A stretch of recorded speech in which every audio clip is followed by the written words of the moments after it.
আমি এই সনাতন ধর্মীদের মাঝখানেই জন্মগ্রহণ করেছি, ছোট থেকে পর্যন্ত এসেছি। 60 বছর বয়সে আপনাদের সাথে চলাফেরা সব কিছু ছিল। এই 2024-এর 5 আগস্টের পর আমি আপনাদের সাথে যেভাবে মিশেছি, আপনাদের ঘরে ঘরে যেভাবে গিয়েছি, এটা আমি কখনো যাই নাই। তো আজকে নারায়ণগঞ্জের সম্মিলিত সনাতন মঞ্চের উদ্যোগে এই সনাতন ধর্মীদের সাথে মতবিনিময় সভা শ্রদ্ধাভাজন সভাপতি, আমি যে সনাতন ধর্মীদের যে কয়েকজনকে অভিভাবক হিসাবে মানি, বিশিষ্ট শিল্পপতি, আপনাদেরও অভিভাবক প্রত্যুষ কান্তি শাহ, আজকের অনুষ্ঠানের প্রধান আকর্ষণ, প্রধান অতিথি। অনেকে অনেকভাবে বিশ্লেষণ করেছেন, অনেকে এমপি হয় লুটপাট করার জন্য, অনেকের সব এমপি হয় গডফাদার হবে, শিল্পপতি হবে, বড় বড় বাড়ি অট্টালিকার মারি হবে, আর ওনার সব বাবার সম্পত্তি বিক্রি করে আপনাদের সেবা করবে। কথাটা কি মিথ্যা না সত্য? সেই জনতা একবার আব্দুল কালাম সাহেব মঞ্চ উপস্থিত, আমার রাজনীতি গুরু নারায়ণগঞ্জ মহানগর বিএনপি যুগ্ম আহ্বায়ক অ্যাডভোকেট সরকার হুমায়ুন কবির উপস্থিত, বিশিষ্ট শিল্পপতি প্রবীর কুমার শাহ, আপনাদের আরেকজন অভিভাবক তারাপদ আচার্য উপস্থিত। আপনার তাদের পকেটের লোক, এটা কি সত্য? আপনার কি তাদের পকেটের লোক? আপনার কোন দলের লোক? আমরা চাই না আপনারা বিএনপি করেন। আমরা একটা জিনিস চাই, সৎ ব্যক্তি, দক্ষ ব্যক্তি, অভিজ্ঞ ব্যক্তি যারা আপনাদের পাশে দাঁড়াবে তাদের পক্ষে ভোট দিবেন। কি দিবেন, কি দিবেন না? 2024 সালের 5 আগস্টে এই গণতন্ত্রকে ফ্যাসিস্টকে হটিয়ে যারা আত্ম দিয়েছেন, সাইদ, মুগ্ধ, আমাদর, স্বজন, রিপাগ, তাদের প্রতি গভীর শ্রদ্ধা সম্মান জানিয়ে দুটি কথা বলতে চাই। এতে বলতে চাই, যদি আপনাদের পাশে থেকে থাকি, আপনাদের বাড়িঘর পাহারা দিয়ে থাকি, যদি আপনাদের পূজা মণ্ডপ পাহারা দিয়ে থাকি, যদি শীতলক্ষা নদীর পারে 24 ঘন্টা দাঁড়িয়ে থাকি, তাহলে আপনাদের প্রতি কি আমাদের কোনো দাবি আছে? সে দাবিটা কি বলেন তো দেখি? দাবিটা কি? 12 তারিখে বাপ্পি বলেছে আমরা তার জন্য নামাজ পড়বো, আর আপনারা পূজা করে ভোট কেন্দ্রে যাবেন। যাবেন কি যাবেন না? কে যাবেন? হাত তুলে দেখান তো, কারা যাবেন? কারা যাবেন? আপনারা গিয়ে কি করবেন? ধানের শীষে ভোট দিবেন। আরেকজন গর্জন বক্তা বলেছে যে আপনাদের নিরাপত্তা দিব, আপনাদেরকে আমরা নিরাপত্তা দিব না। নিরাপত্তা অভাব কেন্দ্রীয় দেন, নিরাপত্তা অভাব আমাদের, আপনারা আমাদেরকে নিরাপত্তা দিবেন নাকি? নিরাপত্তা দিবেন না? দিবেন না? দিবেন না?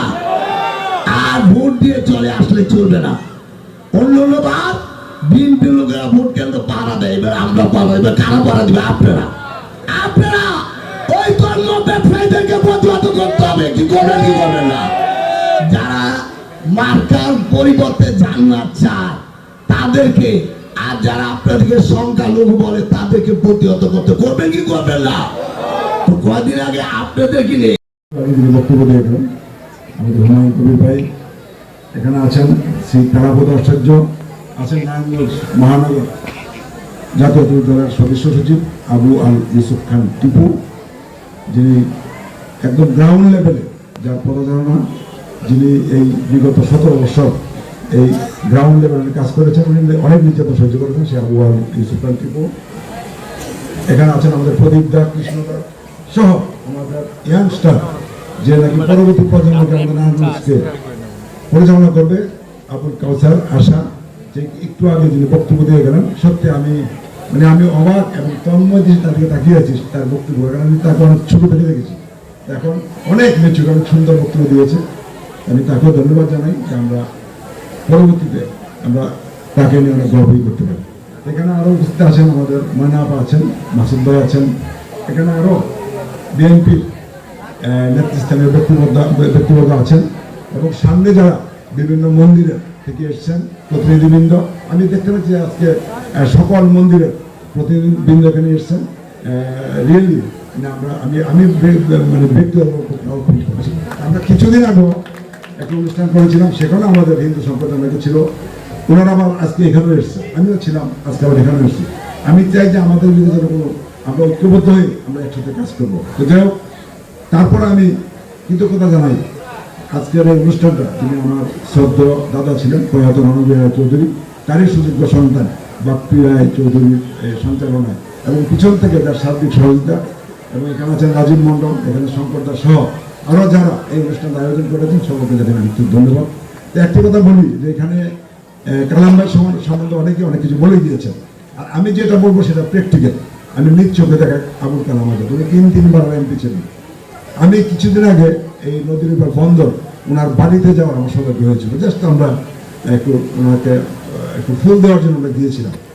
আমি বাড়িতে গিয়ে আমি অবাক হয়ে গেছি যে 3বার একটি এমপি যে ছিলেন তার বাড়ি একটি সাধারণ বাড়ির মতো, নর্মাল বসার জায়গা, তার বেডরুম, ড্রয়িং রুম, উনি যেখানে অফিস করেন একেবারে সাধারণ সিম্পল। এটা আসলে আমি অনুরোধ করবো যে এখান থেকে আমাদের অনেক কিছু শেখার আছে। আমি অনুরোধ করবো উনি এমপি হওয়ার পর আপনাদেরকে নিয়ে বাড়ি ভ্রমণ করবো, আসলে তাহলে কি আমরা শিখতে পারি। যার মানুষ তো আসলে অনেকেই দেখেন, আমরা দেখেছি অতীতে ছোট্টখাটো পথ দেওয়া বিশাল অট্টালিকা, বাড়ি গাড়ি এটা সেটা কি না, কিন্তু উনি খুব সাধারণ জীবনযাপন করেন।